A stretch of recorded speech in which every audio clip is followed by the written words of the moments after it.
Alright, ladies and gentlemen, welcome to the channel. It's your boy, World of Wrestling, here today to discuss about WWE Raw February 24th, 2025 review.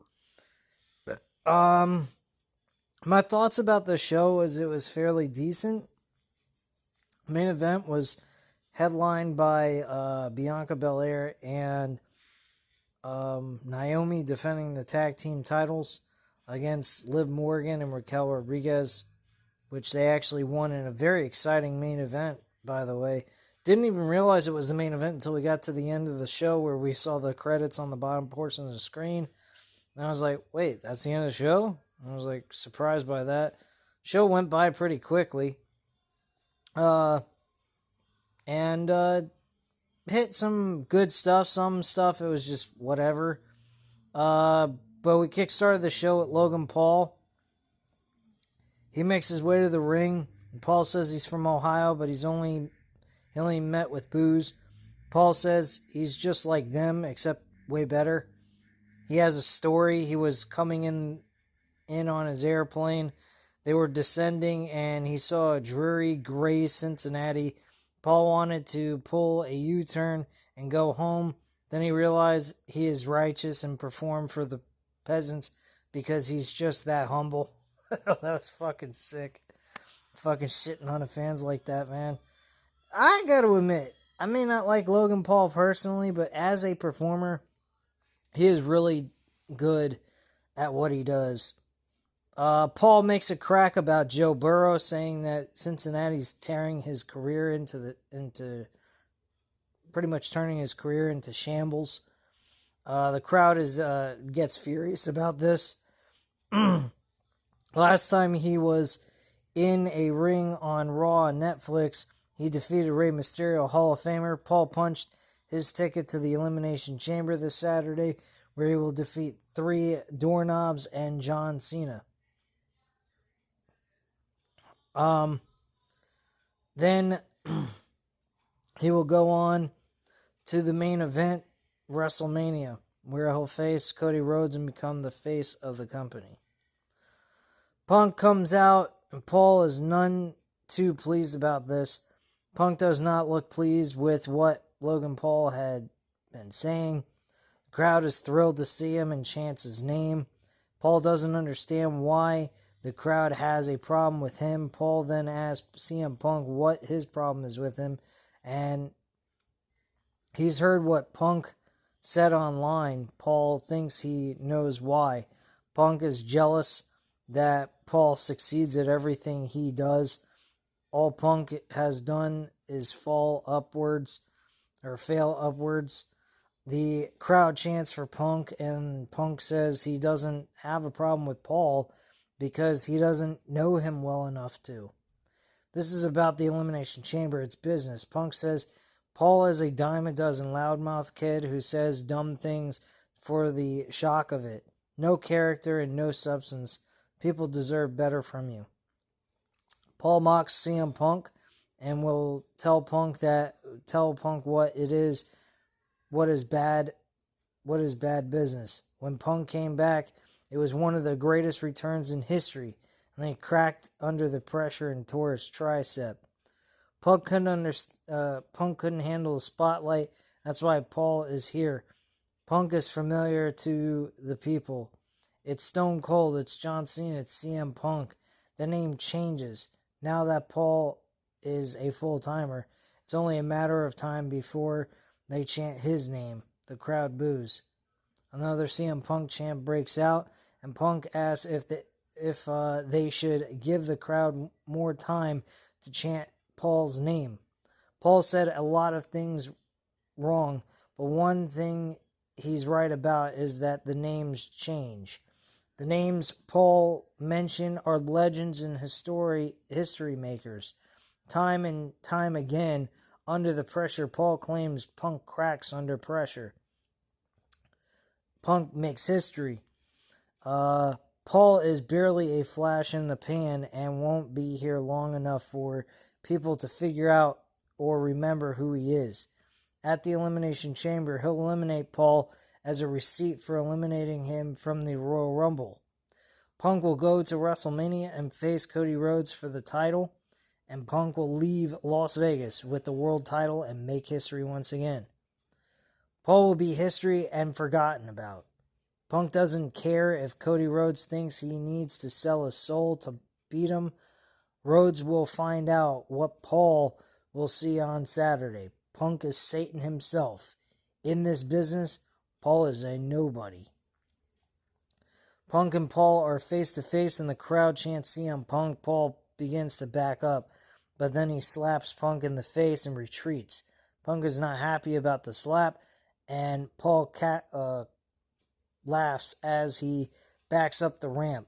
Punk warns Paul to run while his legs still work, and on Saturday it's not just a ring. He'll be locked inside of a cage with CM Punk. Paul will find out why the crowd chants his name, and Punk sticks his tongue out and reveals that the slap busted his mouth open. Oh wow, I didn't catch that. Next up, we had a triple threat match with Kaiser, Pete Dunne, and Penta.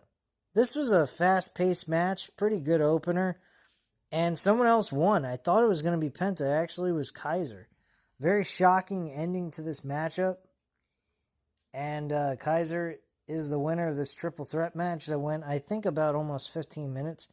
Fairly decent matchup overall and a good way to start off Monday Night Raw. It was fast-paced and people were heavily into it.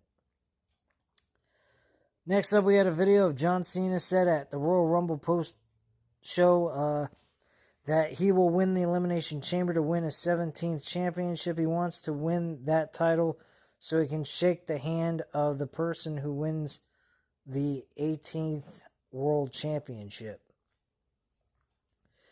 In the crowd interview segment, Jackie Redmond stands on the platform in the crowd and introduces Women's World Champion Rhea Ripley.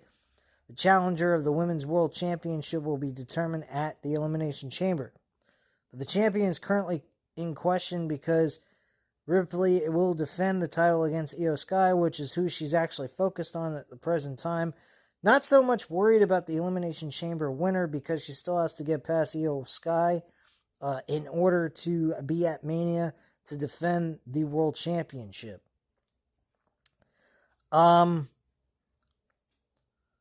So they go through a course of history between the two women. Ripley has never defeated Sky, which will change on Monday night next week. But they haven't faced in 5 years. In those 5 years, Ripley has become the most dominant woman in WWE. She's beaten everyone who has stepped up to her. Becky Lynch, Charlotte Flair, Liv Morgan, you name it. She's beaten them all. Next week, she'll add Io Sky to that list. Io Sky walks up to her and speaks in Japanese. Sky then says she'll beat Ripley next week. Sky will go to WrestleMania as the Women's World Champion. Next Monday, we see Rhea Ripley defend the title against Io Sky, and that's pretty much how the segment ends. Next, the New Day makes their entrance. They'll face the LWO next. They talk about 2 weeks ago that the New Day viciously attacked Mysterio. New Day are actually in the ring. Kofi Kingston says the crowd should thank God they're even in the arena. And LWO runs down and chases them out of the ring. We then have a tag team match between the LWO, Cruz Del Toro, and Jaquan Wilde going up against Kofi Kingston and Xavier Woods from the New Day. New Day finally pick up a victory here. I thought this was fairly decent. Not bad, but nothing to cry home about. New Day continues to attack the LWO, so Dragon Lee runs down for the save. Lee goes to drive Woods into the mat, but Kingston distracts him. Woods big boots him down, and the New Day then hits a double team powerbomb on Lee, though they had a lot of trouble keeping him up. Next, back at the Judgment Day Clubhouse, Baylor says he's sick and tired of this. Last week was embarrassing for the Judgment Day. all because of Dominic Mysterio. Mysterio lost to AJ Styles and got speared by Braun Breaker. Mysterio points out that Baylor got a shot at the Elimination Chamber, which he helped Baylor get a spot into that qualifying match, and he still lost. Carlito tries to keep the peace, but they ignore him, and Mysterio says they need another member, and Baylor says he'll fix everything. Liv Morgan and Raquel Rodriguez stop the fighting. Morgan says she and Rodriguez will bring gold to the Judgment Day. It doesn't matter who holds gold as long as they have gold.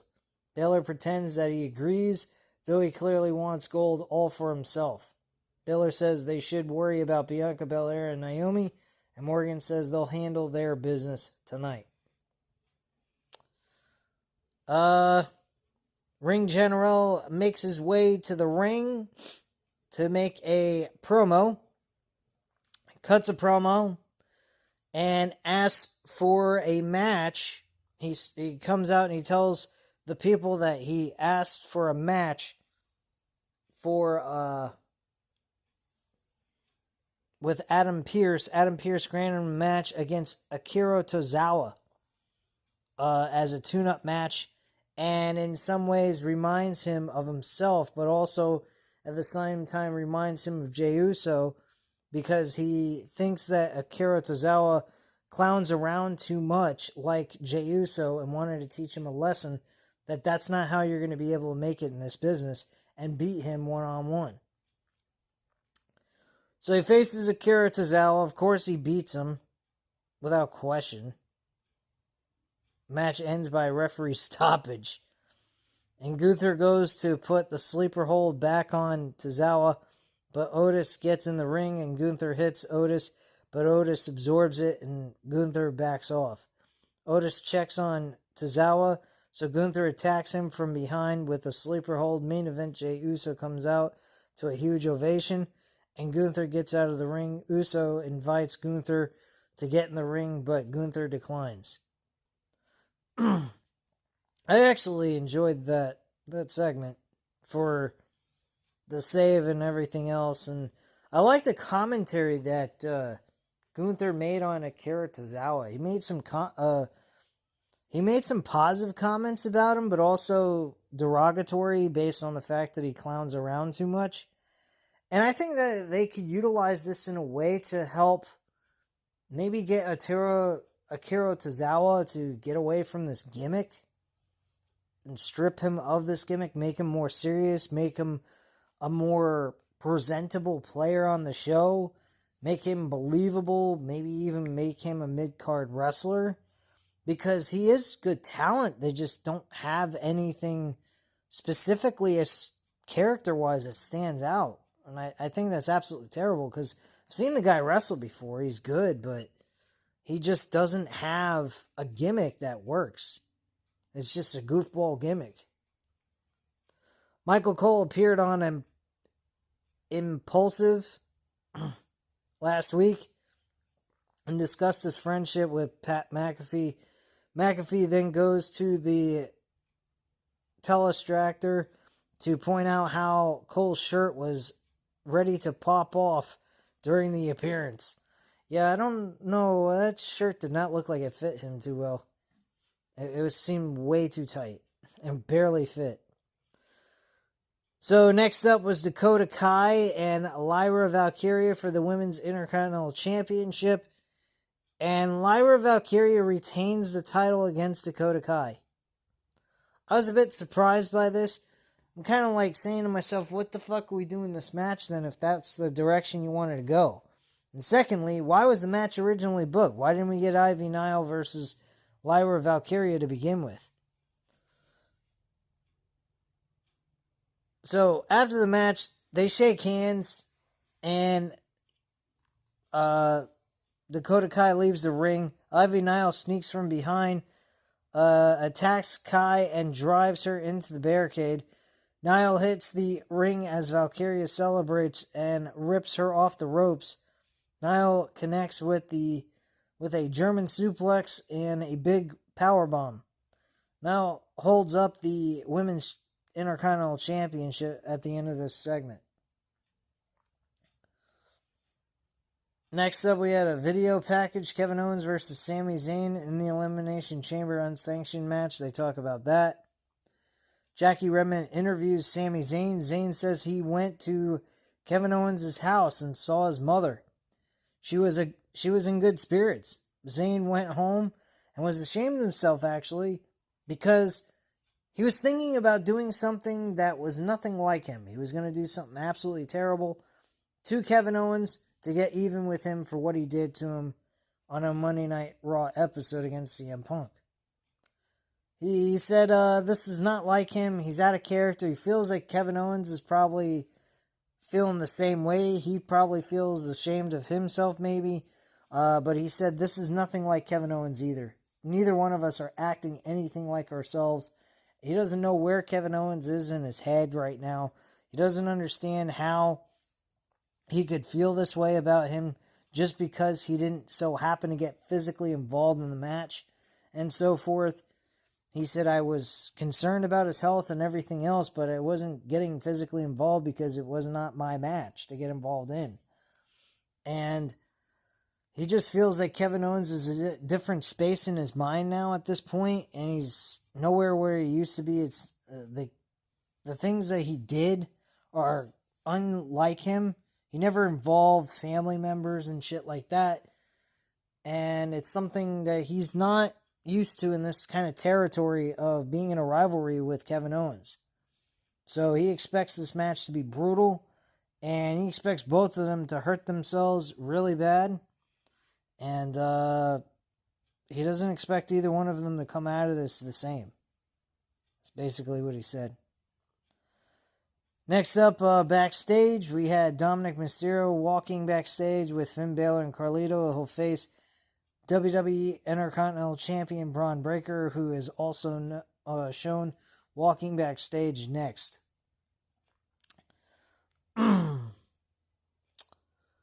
So, next up we had Braun Breaker, Dominic Mysterio going one-on-one.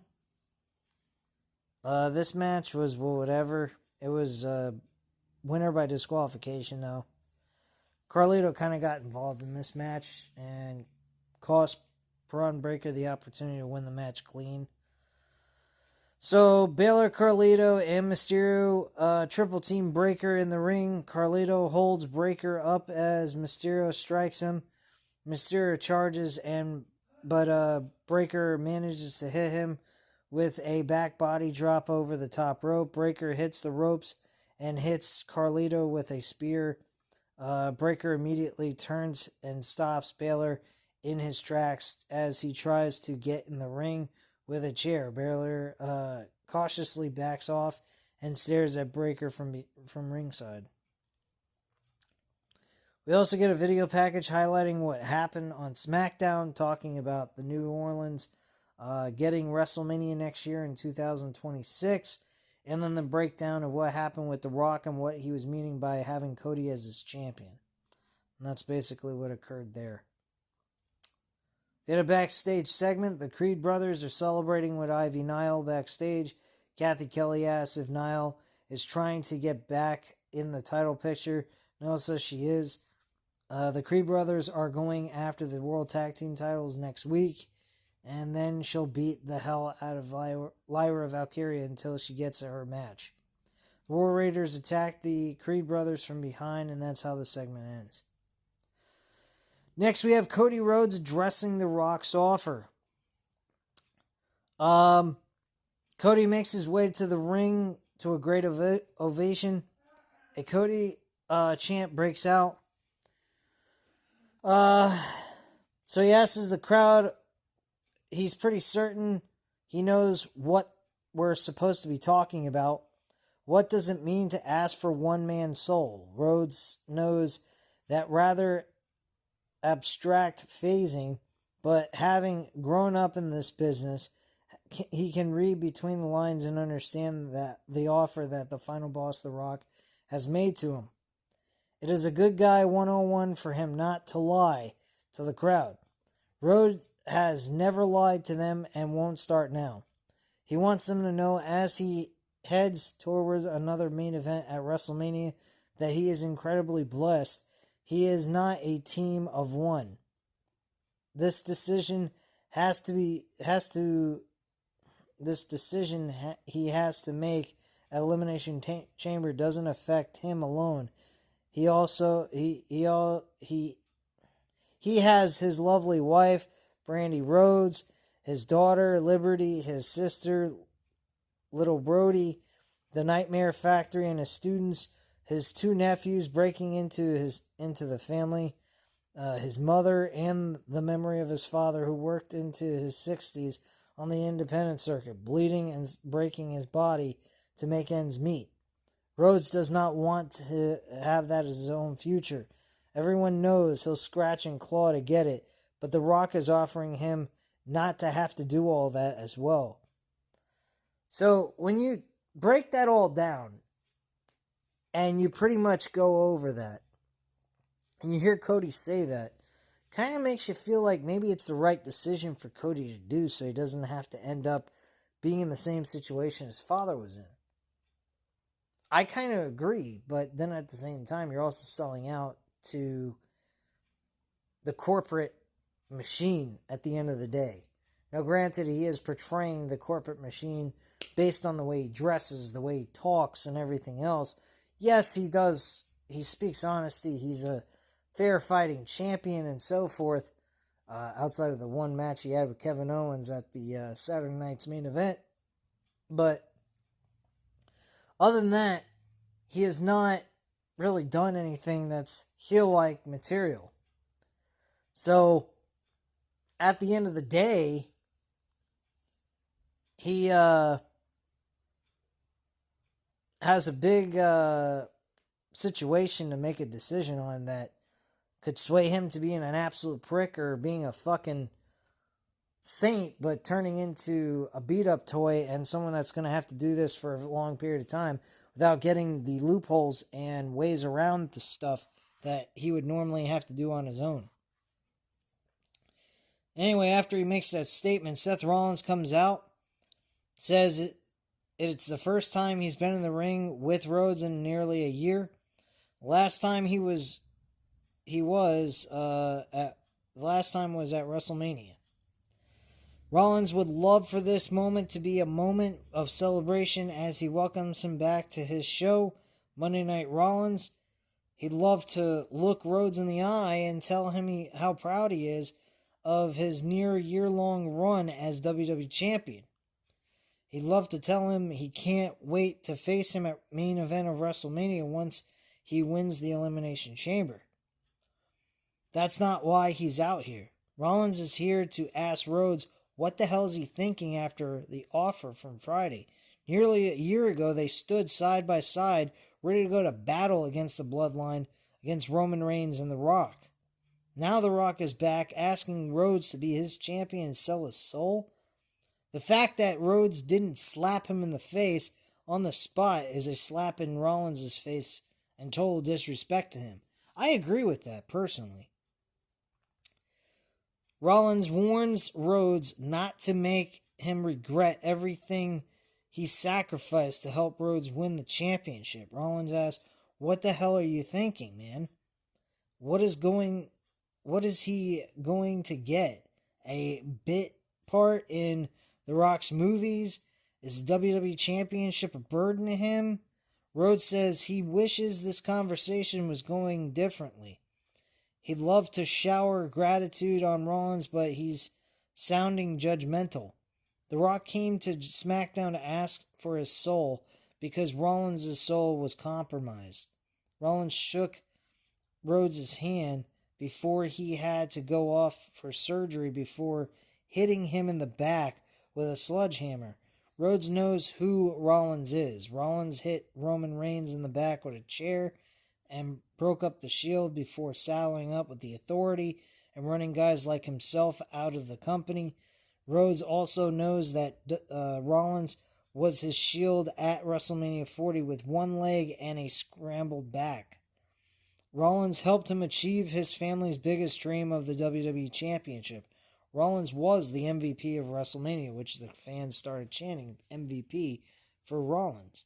Rollins says he's not out here to judge Rhodes. Maybe in some way He's out here to protect Rhodes from making the same mistakes that he made years ago. Those mistakes stay with you. Rollins has been filled with hate, sometimes is pointed in the right direction at guys like Roman Reigns and CM Punk. Rollins doesn't want to hate Cody Rhodes and tells him not to make him hate him. Rhodes is a grown man, though, and can make his own decisions. Rollins is going to the Elimination Chamber and will win. The man he wants to face at WrestleMania isn't a soulless Cody Rhodes. The man he wants to face is Cody Rhodes, who beat him at WrestleMania 38. The Cody Rhodes who took him to his limit with one arm and beat him inside Hell in a Cell. He wants the Cody Rhodes who he helped win the title at WrestleMania. Rollins isn't coming for his soul, but he is coming for his title. And Rollins walks off as Rhodes stares off into the distance, deep in thought. I will say this. Something about baby faces these days is that they're very weak. They, like Cody Rhodes, he tells great stories, but his character is so indecisive. He acts like he doesn't know what to do or anything of that kind of matter. I mean, now I'm sitting here and thinking about it. I'm reading this information, you guys, about what was said between the two. Something that popped into my head just now. It's funny that Cody Rhodes didn't say to Rock, so is that the reason why you've been so nice buddy with me since after Netflix the Raw debut on Netflix? Is that why you were nice to me? Or is this, you're just coming on to me as a way of conning me into being your champion so that you can say that you have the title in your camp or something and that you can control me? Hopefully they have him say that at the Elimination Chamber event in that one-on-one confrontation segment. Because I really do hope that they mention something like that. Because it is kind of awkward that out of nowhere, The Rock just showed gratitude and love towards Cody Rhodes, sitting there having some booze with him and whatnot in Cody Rhodes' tour bus and so forth, acting like nothing ever happened, like they never were enemies, they were good old buddies or whatnot, and he's done a terrific job as champion. I hope that's something that is directed towards that, because it really deserves that, honestly. So after that segment comes to a close, we go backstage. Jey Uso checks on Akira Tozawa in the trainer's room. As he leaves, he's confronted by A-Town Down Under. They mock Uso and says he isn't on Gunther's level. Uso just super kicks Grayson Waller down in the hallway, and that's pretty much it. Then we get the main event. We get Judgment Day, Liv Morgan, Raquel Rodriguez against Naomi and Bianca Belair for the women's tag team titles. Very good main event. Granted, the women's tag team titles still don't mean shit. The match was good, but the titles don't mean crap. And there was help involved by the Judgment Day, of course. So a lot went on there. Match was back and forth.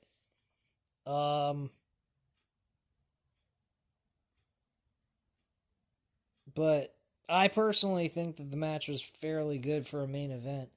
And I think they did a terrific job. Overall, the show wasn't bad.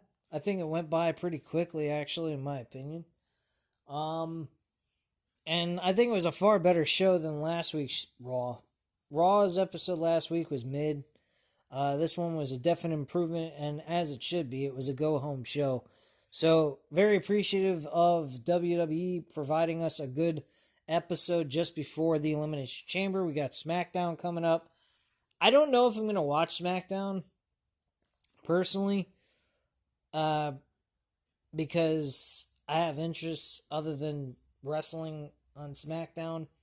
So I may miss SmackDown altogether. I don't think there's going to be too much going on SmackDown, personally.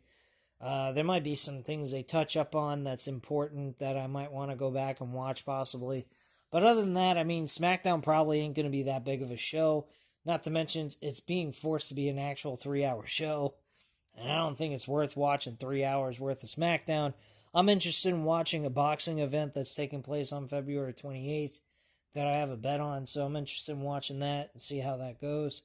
But yeah, I think Raw last night was a fairly decent show. Again, a huge improvement from last week. And I think the Elimination Chamber is going to be a fun pay-per-view.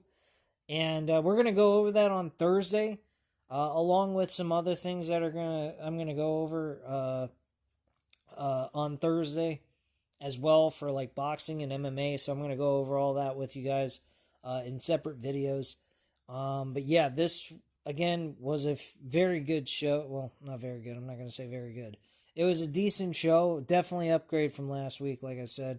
So at this time, guys, you know what to do. Hit the like button if you like this video. Hit the subscribe button if you're not already subscribed to the channel. Leave a comment down below. I'll definitely get back to you on that. Thank you guys very much for watching, and have a great night, guys. Bye.